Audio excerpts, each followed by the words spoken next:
हम दूसरी special triangle की बात करेंगे जो कि इक्विलेटरल ट्राइंगल है। सपोज हमने इस ट्राइंगल की सारी साइड 2 यूनिट्स मान ली क्योंकि ऑल साइड्स आर इक्वल। अब यहाँ पे हर एंगल इक्विलेटरल ट्राइंगल का होता है 60 डिग्री, 60 डिग्री एंड 60 डिग्री।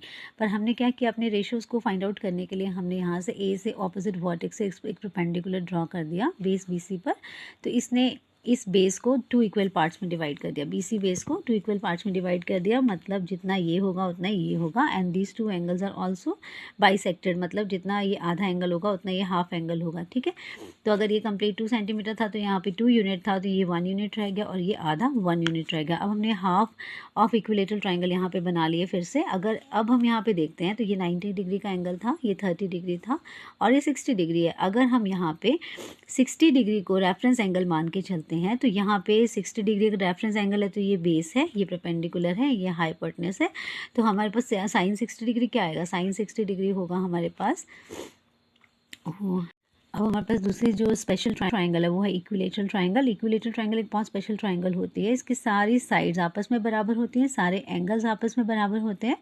और अगर हमने हर साइड को 2 सेंटीमीटर इक्वल मान लिया, मतलब 2 सेंटीमीटर कंसिडर कर लिया है, तो हमारे पास यहाँ पे हर एंगल इक्वल एंगल होते हैं ना, all the angles are equal. तो ये भी 60 डिग्री, ये भी 60 डिग्री, ये भी 60 डिग्री। अब इसको हमने क्या किया, हमने यहाँ से ए से ऑपोजिट वर्टेक्स से एक परपेंडिकुलर ड्रॉ कर दिया। ए से हमने एक परपेंडिकुलर ड्रॉ किया बेस पर। तो यहाँ पे अगर परपेंडिकुलर ड्रॉ किया तो ये इस एंगल को 2 इक्वल पार्ट्स में डिवाइड करेगा, 60 का डिवाइड कर दिया 30 में, और यहाँ पर बेस को भी 2 इक्वल पार्ट्स में डिवाइड करेगा। ठीक है, यहाँ पे सपोज ये O है तो यहाँ पे OB is equal to OC होगा, दोनों 1 सेंटीमीटर ईच रह गए। अब हमने हाफ ऑफ द ट्राइंगल ले लिया, यहाँ से इक्विलेटरल ट्राइंगल का हाफ पार्ट हमने यहाँ बना लिया है, ट्रेस कर लिया है। तो यहाँ पे देखो एक बेस था हमारे पास 1 सेंटीमीटर, हाइपोटेन्यूज था 2 सेंटीमीटर। तो यहाँ पे भी अगर पाइथागोरस थ्योरम लगाते हैं तो हमें परपेंडिकुलर मिल गया √3।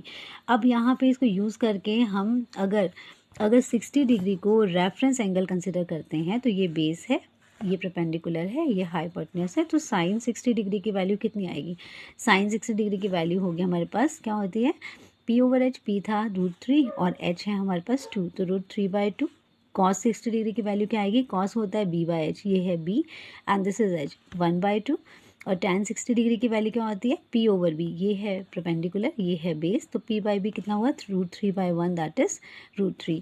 अब अगर हम इस 30 डिग्री को रेफरेंस एंगल, दिस 30 डिग्री, ये वाला जो ऊपर 30 डिग्री था, अगर इसको रेफरेंस एंगल कंसिडर करते हैं तो हमारे पास क्या आएगा, ये बेस बन जाएगा, ये परपेंडिकुलर और ये हाइपोटेन्यूज हो जाएगा। ठीक है, तो ये बेस है अगर हमारे पास, तो अब हम यहाँ से निकाल सकते हैं साइन 30 डिग्री। साइन 30 डिग्री क्या होता है, अगर ये बेस है, ये परपेंडिकुलर है, तो साइन होता है P/H। तो P कितना था हमारे पास, P हमारे पास था यहाँ पे, ये हमारे पास 1 सेंटीमीटर था और ये H था हमारे पास 2 सेंटीमीटर और ये था हमारे पास √3। ओके, तो P/H क्या है, 1/2। और उसके बाद अगर हम cos 30 डिग्री फाइंड आउट करते हैं तो cos 30 क्या होगा, ये होता है B/H। तो B था बेस √3 और H था ये √3/2। और अगर हम tan 30 फाइंड आउट करना चाहते हैं तो tan 30 क्या होता है, ये होता है P/B। P क्या है 1 और B है √3। तो ये हमने इस तरह से ट्रिग्नोमेट्रिक रेशियोज फाइंड आउट कर लिए by using the special kind of triangle. Thank you.